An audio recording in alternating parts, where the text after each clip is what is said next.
Hello, today I would like to tell you my story about how I came to America. First of all, I would like to show you where I'm from. I am from the little town located on Kamchatka Peninsula, right across the Pacific Ocean from Alaska, which is pretty north of the equator. This is where I grew up. This is the house where I lived for 19 years. Can you imagine figuring out how to walk on heels in this kind of town? Quite a challenge. You have to be super talented. This is the kitchen where I slept. I never had a bed and I never had a room.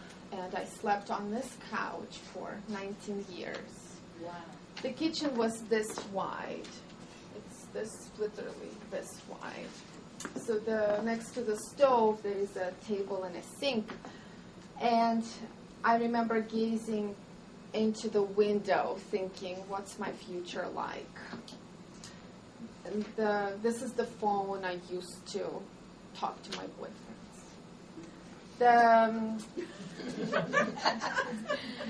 I did all of my homeworks on this couch. I didn't have a desk either. Like a greenhouse tomato, I grew up in a very controlled environment. There were no doors. And every single moment of the day, my mom or dad could come over and say, what are you reading? What are you doing? How's your homework? What's going on? I had no life of my own.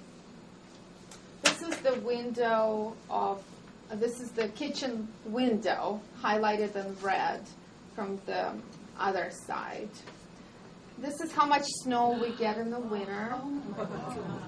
And this is how much snow in relation to a person. It's not me, but you can get an idea of how we had to dig ourselves out every morning during the winter. So that's just the end of the picture so that you have an idea. When I was about 19 years old, I was studying English in college, majoring in English. And I had to practice it somewhere. So I found a Rotary Club where a lot of Americans visited, and it was a perfect place for me to practice English, to ask them embarrassing questions about where they're from and how much money they make. And they always gave me their business card when they introduced themselves. And I stacked those business cards at home in a little box. And then when one day my parents bought me a ticket to America for a short trip, they said, we don't know where you're going to stay, you just have to figure it out on your own. I didn't really have any ideas except to take out those business cards in a box that I saved and write them all in email to all of the recipients. No matter where they lived in which part of the country, San Francisco, New York, Seattle, my email was the same. My name is Yana. We met in Russia. I am coming to America on September 3rd, 1998. Please meet me at the airport.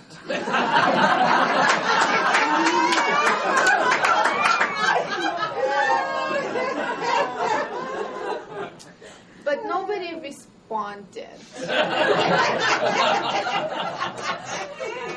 So I board the plane and I land in Seattle because it was the cheapest ticket to America from where I was from geographically.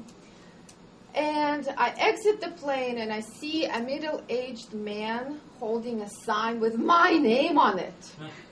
I come up to him and he says, hello, are you Yana? My name is Chuck. My friend from a Rotary Club over at San Francisco called me last night saying that you are coming into Seattle airport and there is no one to meet. to meet you. So I decided to volunteer and help. And I was so happy. Wow, there is one person I know in America now. As he puts my luggage onto his truck, he says, "Oh, so where would you like to go next? Do you have a hotel where you're staying that I can drop you in?" And I said, "No, I don't really know where I'm going, and maybe you can recommend something. I don't really have a lot of money, just a little bit my parents gave me so that I didn't starve." And he thought about it and said, "Well, I have a big house. Maybe you can stay there for a few days, and then we'll figure out what to do." And I'm like, "Okay, great." So we go to his house. It's huge. 2-story house with many rooms. He gives me a tour. We go into the kitchen, and it's so huge. I could sleep there forever.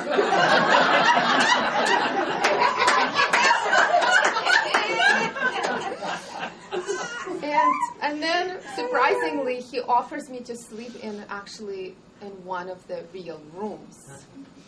He says, "You must be tired. Would you like to take a nap?" And I said, "Yes, that would be great." And I go into the room. It has a bed. And it's furnished. It's really nice. It has windows. It has a door, which I've never had in my life. And I go there and I sleep. And then I wake up from the knock on the door. And he says, "Yana, are you hungry?" I wake up and I go, "Yes, I'm hungry." And he says, "Okay, maybe we can go, I can take you out to eat." And I said, "Okay, I'll be ready in 5 minutes." And I'm sitting on the bed, realizing it's the first bed I've ever had, looking at the door and realizing that he actually never came into the room. He knocked and he talked to me from the behind of the door.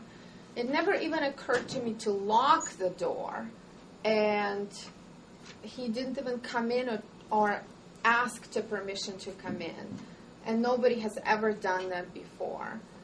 And that was the first time I had this idea what freedom feels like.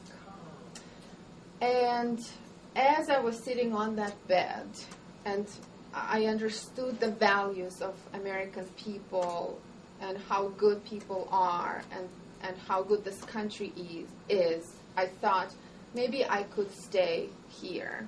I ended up staying with him for 8 months, and he ended up treating me like his daughter. I did find a job really fast, and I graduated from an American university. I also am now a naturalized citizen as of 1.5 years. And I was also honored to be invited to serve on a jury duty in the upcoming months. And that is where I am today. Thank you.